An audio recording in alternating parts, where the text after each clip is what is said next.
Lucas Electrical Parts and Service Division presents Major Programs. The Lucas Major Programs tell you about the basic operation, fault diagnosis and maintenance of Lucas electrical equipment used in cars. The course covers the starting system, the AC charging system, the ignition system, and the DC charging system. Major 4, the DC charging system. The DC charging system has been designed to keep the battery in a reasonable state of charge while the car is running normally. So the output of the dynamo must be sufficient to supply the electrical load of the car, plus a little extra to keep the battery charged. The DC charging system consists essentially of two units, a dynamo and a control box. The dynamo, 1, produces the current to supply the electrical loads and keep the battery charged. The control box, 2, keeps the dynamo output within safe limits.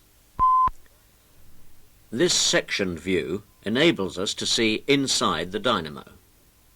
When the armature, 1, is placed between the field coils, 2, and then rotated, a voltage is produced in the armature windings. Further, as the armature speed increases, the voltage also increases. The current produced in the armature windings is AC, alternating current, but we must have DC, direct current, to charge the battery. So the output is changed to DC by the action of the commutator, 3, and brushes, 4. Commutation is a rather difficult subject, but we are including a few notes in the student's handbook. Lucas dynamos have the armature connected in parallel, or in shunt, with the field coils. That is the reason why Lucas dynamos are usually referred to as shunt connected. Dynamos of this type will only produce a working voltage when D and F are connected together. But it is not possible to connect them by means of a simple link, 1. As dynamo output increases with speed, there must be a way of controlling the field current. Otherwise, there is a danger that the dynamo would be overloaded or the battery overcharged. The field current is controlled by connecting D and F of the dynamo through the vibrating contacts of a voltage regulator or a current regulator housed in a control box.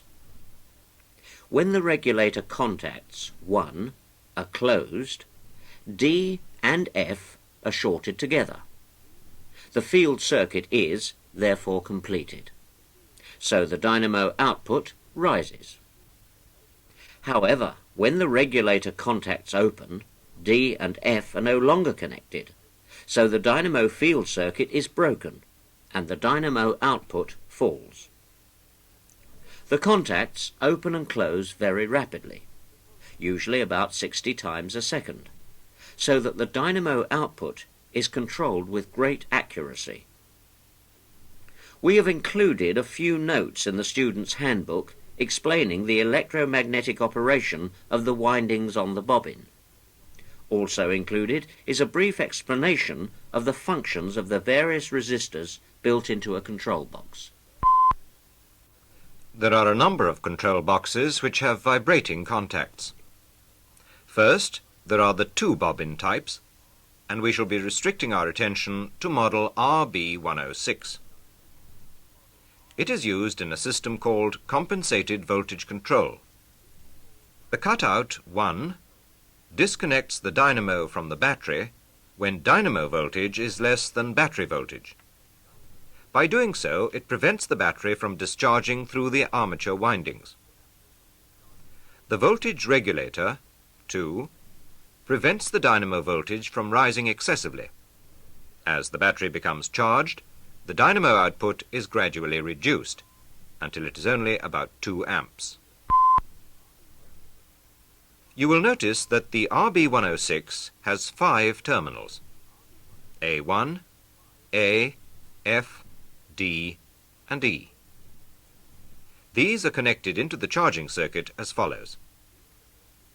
F and D are connected to the equivalent terminals on the dynamo. The warning light is also connected to the D terminal. E is the earth terminal. It is connected to a good earthing point on the vehicle body. A1 is the terminal for supplying external loads, while A is connected to the ammeter and from there to the battery. Another system is known as current voltage control and employs a 3-bobbin control box. We are now showing a typical RB340.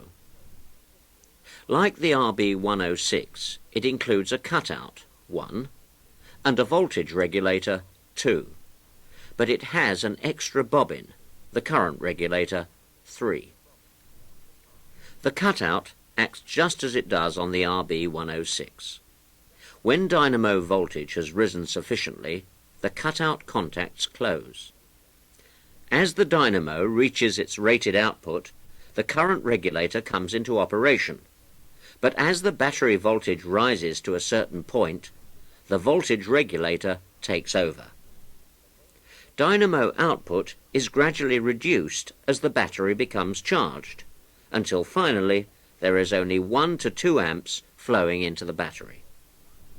Remember, the contacts of the current regulator and the voltage regulator are in series, so both regulators never operate at the same time.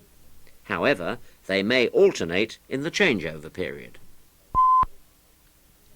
You will notice that the RB340 has 5 terminals. D and F are joined to the equivalent terminals of the dynamo. E is connected to a good earth, and WL to the warning light. B is connected to the battery via an ammeter. It is also used as a junction point for supplying the vehicle electrical loads, such as lighting. This diagram will help you compare the two control systems. If we imagine that the battery is discharged, the compensated voltage control system will start charging the battery at a relatively high rate, curve 1 in the diagram. But this charge rate is rapidly reduced as the battery voltage rises, until only a trickle charge of about 2 amps is supplied to the battery. Current voltage control starts with a uniform charge rate, curve 2, due to the action of the current regulator. This continues until the circuit voltage reaches a predetermined figure. The current regulator then ceases to operate, and the voltage regulator takes over, until only a trickle of 1 to 2 amps is flowing into the battery. We have briefly described two control systems, but how do we know that the charging system is working? Well, we have a pretty good idea from the ignition warning light. This warning light not only lights up when the ignition is switched on, but goes out when the dynamo voltage has risen sufficiently to close the cutout contacts. Let's see how this comes about. The warning light, 1, is connected between the ignition switch and the D or WL terminal of the control box, or sometimes the D terminal of the dynamo.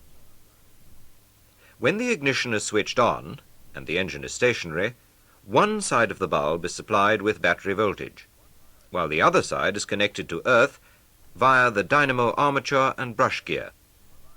The bulb is in effect connected across the cutout contacts, so the bulb lights up. When the engine is started, the dynamo voltage increases as the engine speed increases, until dynamo voltage is equal to battery voltage. The bulb then has the same voltage on either side, so it goes out and remains out all the time the cutout contacts are closed and the dynamo is charging the battery. But a word of warning. Do not assume that the charging system is operating correctly just because the warning light goes out. As we said earlier, the warning light indicates that the dynamo voltage is sufficient to close the cutout contacts and so connect the dynamo to the battery. On the other hand, a high resistance in the ignition switch may cause the warning light to glow, although the battery is being charged. We have given the basic principles of Lucas DC charging systems and how dynamo output is controlled. But what should you do when things go wrong and the ignition warning light doesn't offer much assistance?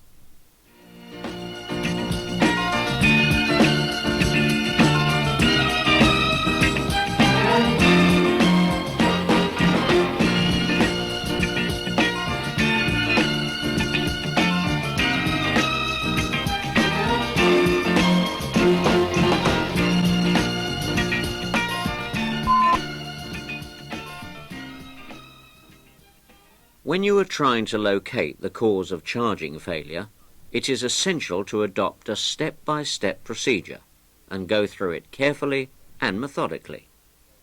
The test card we are showing is actually for Lucas DC charging systems, but the same approach can be used for testing similar systems of other manufacturers. What test equipment is needed? First of all, you need a hydrometer, number 1, to check the state of charge of the battery. You also need a DC moving coil ammeter, scale 5040 amps, and a DC moving coil voltmeter, scale 0 to 20 volts. The test box in the picture, number 2, incorporates an ammeter and a voltmeter. It also includes an ohm meter, which will be needed for testing other circuits on the car. When you check the DC charging system, you will also need a jumper lead, 3, with a crocodile clip soldered to each end, an RB340 adjustment tool, 4, and a small bladed screwdriver, 5. Always observe the normal safety precautions. Before you start the test, see that the car is in neutral gear and the handbrake is on. Another point to remember is this.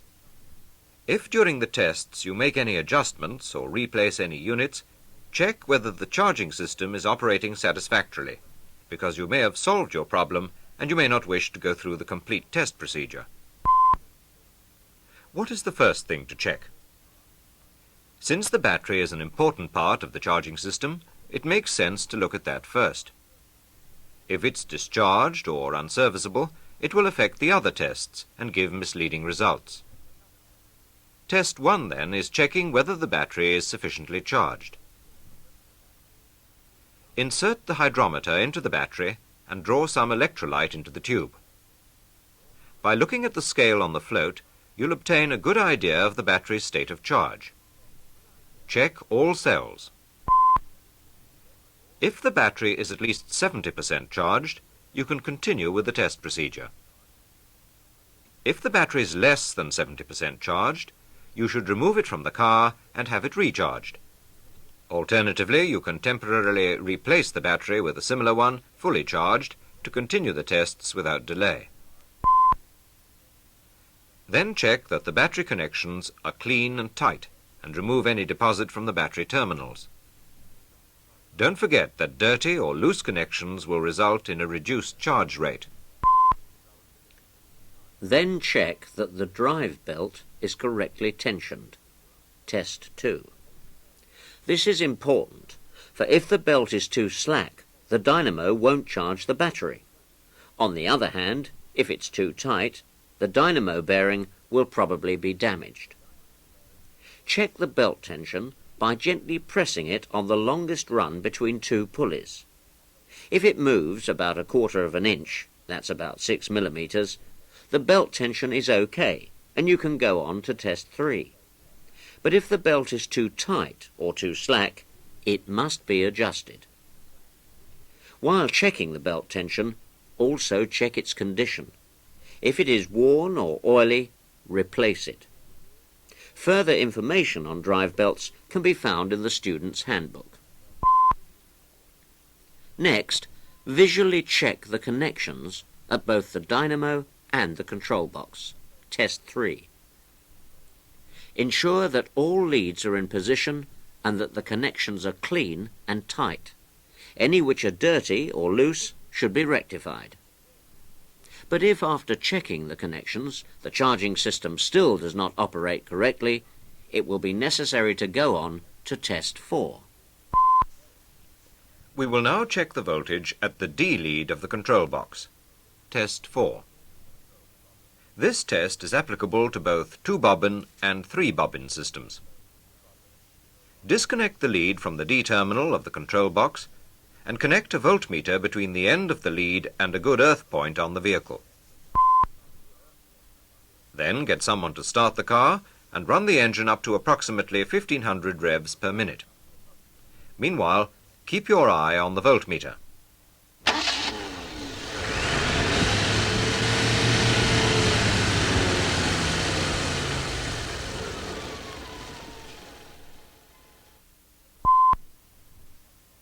If the voltmeter reading is 1.5 to 3 volts, the dynamo armature and the D lead are OK, so proceed to test 6. But if the voltmeter reading is outside these limits, the dynamo or the dynamo leads may be the cause, so proceed immediately to test 5. Reconnect the D lead at the control box before you do so. Test 5 will show whether the incorrect reading was due to the dynamo leads or the dynamo itself. First, disconnect the lead from the dynamo D terminal and then connect the voltmeter between this terminal and a good earth point. Get someone to start the car and increase the engine speed to approximately 1500 revs per minute. Meanwhile, keep your eye on the voltmeter.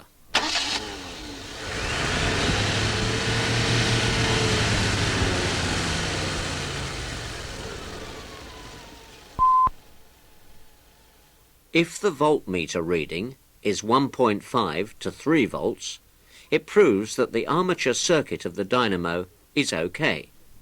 So the incorrect reading, previously obtained in test 4, must be the result of an open circuit in the D lead or a short circuit between the D and F leads. So examine these leads and rectify as necessary.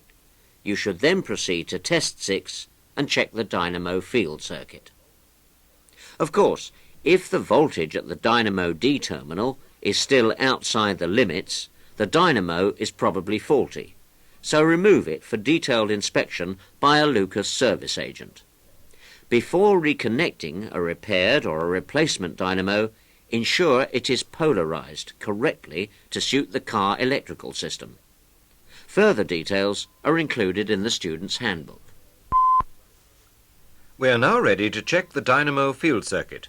Test 6. Again, for convenience, the test is first carried out at the control box. Disconnect the D and F leads and connect the voltmeter between the D lead and earth while the ammeter is connected between the D and F leads.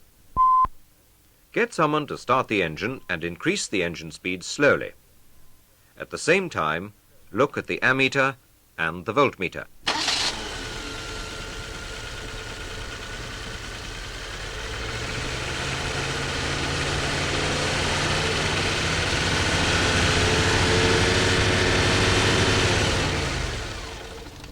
When the voltmeter reads 12 volts, the ammeter should read 2 to 2.5 amps, which proves that the dynamo field circuit and the F lead are both OK and need no further testing. So proceed to test 8 and check the voltage regulator setting.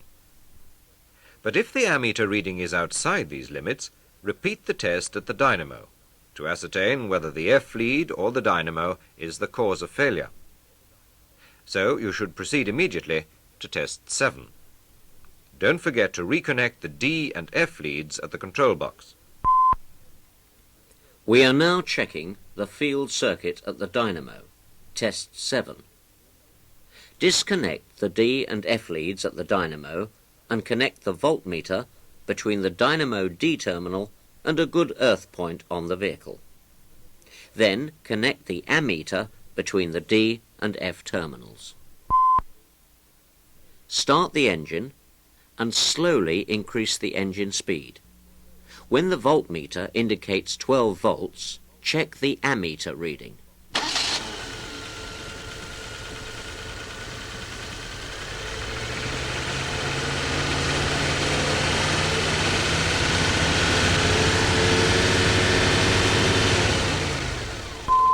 If you obtain a reading of 2 to 2.5 amps, the dynamo field circuit is satisfactory, so the incorrect readings previously obtained in test 6 were caused by an open-circuited F lead or a short circuit between the D and F leads. These leads should be examined carefully and rectified as necessary. When this is completed, proceed to check the voltage regulator setting, test 8. Don't forget to reconnect the leads at the dynamo. On the other hand, if the ammeter reading is outside the limits of 2 to 2.5 amps, the dynamo is probably faulty. It should therefore be inspected by a Lucas service agent. When this is completed, and the dynamo is either repaired or replaced, remember to ensure it is correctly polarized. We are now ready to check that the voltage regulator is working within the correct limits. So we measure the open circuit voltage when the control box is not supplying any electrical load. This test, test 8, is applicable to both 2-bobbin and 3-bobbin control boxes. If you have an RB106 control box, number 1, disconnect the A and A1 leads and join them together. If you have an RB340, number 2, disconnect the BB leads and join them together. Then connect the voltmeter between the D terminal of the control box and a good earth on the engine.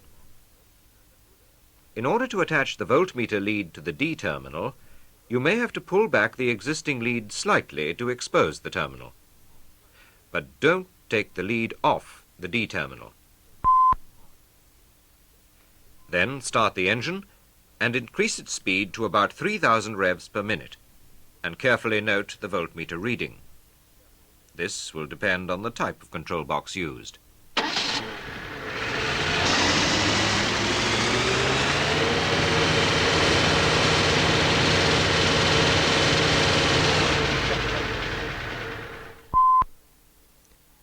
If the control box is model RB106, the reading should be between 16 and 16.5 volts. But for an RB340, it should be 14.5 to 15.5 volts. If the voltmeter reading is okay, the voltage regulator is operating correctly. So carry on to test 10 and check the cutout. But if the voltmeter reading is outside the limits, it may be possible to adjust the regulator setting. We are including further information on checking and setting limits for Lucas voltage regulators in the student's handbook, together with the adjustments necessary to compensate for changes in ambient temperature. The voltage settings of the two types of control box are adjusted in a slightly different manner, but in either case you must first take off the control box cover. To make the adjustment, you need a small bladed screwdriver for the RB106 control box and a special tool for the RB340. Start the engine and increase the speed to about 3,000 revs per minute until the voltmeter needle remains steady. Then increase the engine speed slightly to ensure that regulation is taking place. Normally, the voltmeter should be indicating regulator voltage, but in this instance it is outside the limits and we are attempting to adjust the voltage setting.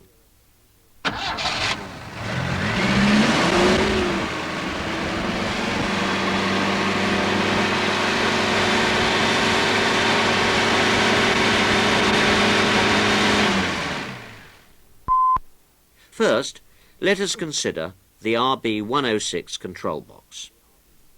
Turn the adjustment screw on the regulator bobbin with a small bladed screwdriver, clockwise to increase the voltage setting, anti-clockwise to reduce it. If you can now obtain a reading of 16.0 to 16.5 volts, the voltage regulator is probably okay. Reduce the engine speed to idling, then recheck the setting. When a satisfactory result is obtained, proceed to test 10 and check the cutout. But if the setting cannot be adjusted, this may be caused by a bad earth, so proceed to test 9. Now, let us consider the RB340 control box. The voltage regulator setting of the RB340 should be between 14.5 to 15.5 volts. If the voltmeter reading is below or above the limits, turn the voltage regulator adjustment cam with a special tool until the voltmeter shows the nearest limit. Reduce the engine speed to idling before rechecking the setting. If the setting can be adjusted, the voltage regulator is OK, so proceed to test 10. However, if you cannot adjust the setting, it may be due to a faulty earth, so proceed to test 9. We are now ready to check the control box earth, test 9. Once again, we join together the two leads A and A1 of the RB106, or the BB leads of the RB340. We connect the voltmeter between the control box D terminal and a good earth point on the vehicle. Remember, you must not remove the D lead from the control box. Then use the jumper lead to connect the control box E terminal to a good earth point on the vehicle. Start the engine and increase the speed to approximately 3000 revs a minute. Then look at the voltmeter.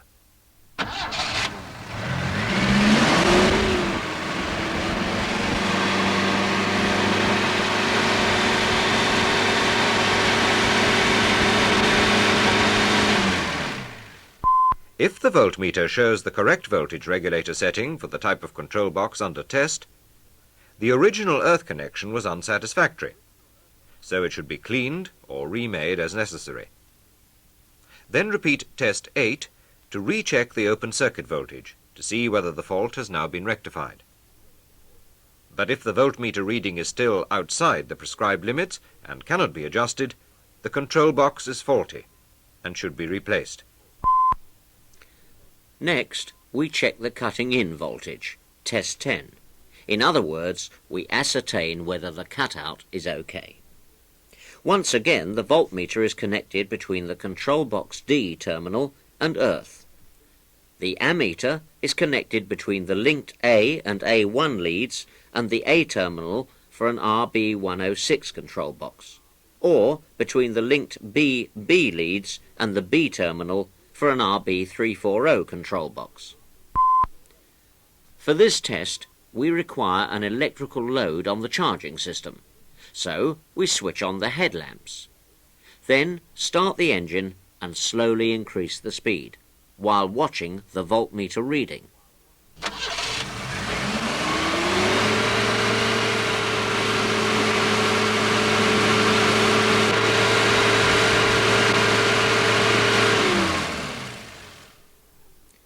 First, the voltmeter needle starts to rise, but then it suddenly flicks back, indicating that the cutout contacts have closed and will then continue to rise to the regulating voltage.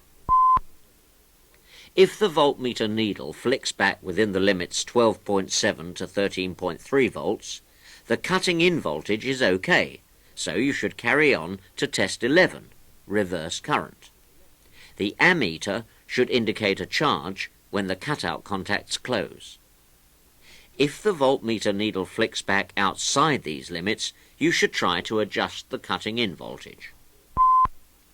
Stop the engine and use a small bladed screwdriver to turn the adjustment screw at the back of the cutout for an RB106 control box, or use the special tool to turn the adjustment cam for an RB340.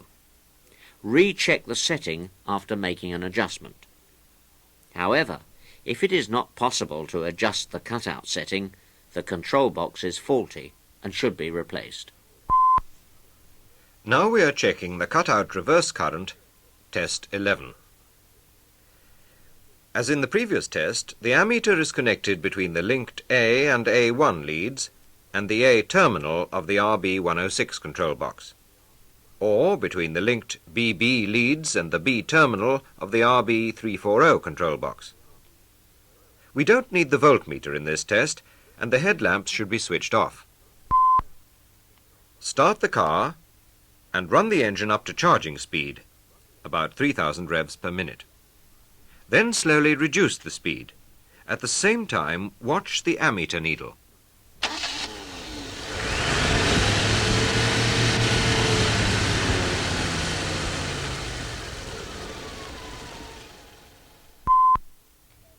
The ammeter needle should fall until it reaches 0, and then continue falling until it indicates a discharge or reverse current of approximately 5 amps. Picture 1. At that point, the cutout contacts open and the ammeter needle should immediately rise to 0.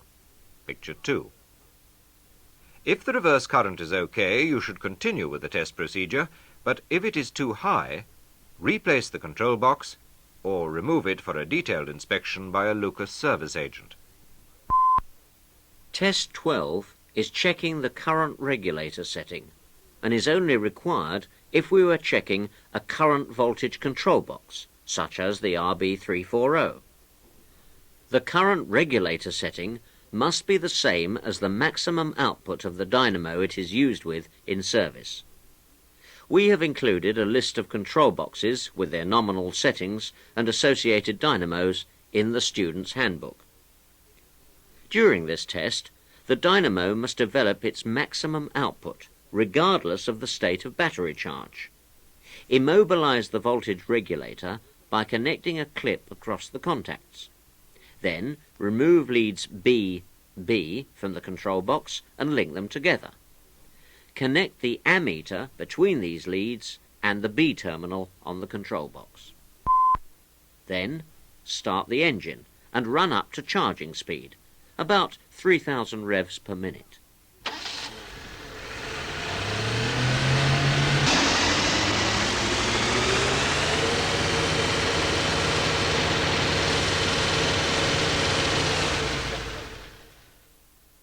The ammeter should then indicate the appropriate current setting. If the setting is correct, it proves that the current regulator is OK, so proceed to the final test, test 13. But if the current setting is outside normal limits, you should try to adjust it by turning the cam at the back of the current regulator with the special tool. After making an adjustment, reduce the engine speed to idling before rechecking the setting. If you can now obtain the appropriate setting, proceed to test 13. The control box is probably faulty and should be replaced if the setting cannot be adjusted satisfactorily. Remember to reconnect the leads. Finally, we complete the test procedure by checking for excessive voltage drop in the supply line of the charging circuit. Test 13. We normally say that the voltage drop should not exceed 10% of the system voltage, but there are important exceptions. In the charging system, we must have a voltage drop considerably less than 10%. For this test, we take the D lead off the dynamo terminal and connect the ammeter between the D terminal and the D lead, while the voltmeter is connected between the D lead and the battery terminal of the starter solenoid.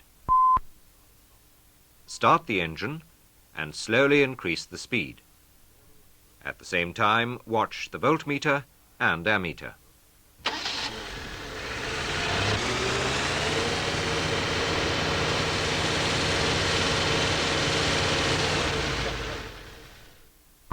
When the ammeter reads 10 amps, the voltmeter should read 0.75 of a volt or even less. That would confirm that the voltage drop in the supply line is within normal limits. However, if the voltmeter is more than 0.75 of a volt, there is an excessive voltage drop in the supply line. So check the connections and rectify any which are loose or corroded. As with all car electrical systems, you should make a point of carrying out regular maintenance. Don't wait until you have a charging failure before you start checking your charging equipment. As far as the dynamo is concerned, make a point of examining the connections at the two terminals, D and F. Ensure they are clean and tight. The dynamo also needs periodic lubrication. Every 6,000 miles, apply 1 or 2 drops of clean engine oil to the oil chamber in the commutator end bracket. Don't forget to wipe away any surplus. Pay special attention to the condition of the drive belt. If it shows any signs of wear or is contaminated with oil or grease, it should be replaced. While you are checking the condition of the belt, you should make a point of checking its tension and adjust as necessary. Then check the battery regularly. Remove any deposit from the battery lugs and smear them liberally with petroleum jelly. Check the electrolyte level and, if necessary, top up the battery with distilled water. The Lucas battery shown has marks which will enable you to check the electrolyte level. It should never be below the ends of the two longer marks or above the end of the shorter one in the middle. Next, check that the control box connections are clean and tight. Make a point of checking the earth connection. Ensure that it makes a good metal-to-metal contact with the car body. That completes the main points to remember when carrying out regular maintenance on the DC charging system. Major 4 has been designed to give you a clear understanding of the DC charging system, a methodical approach to fault diagnosis and a recognition of regular maintenance. Lucas is presenting this information to help you develop your skills in auto-electrical fault diagnosis.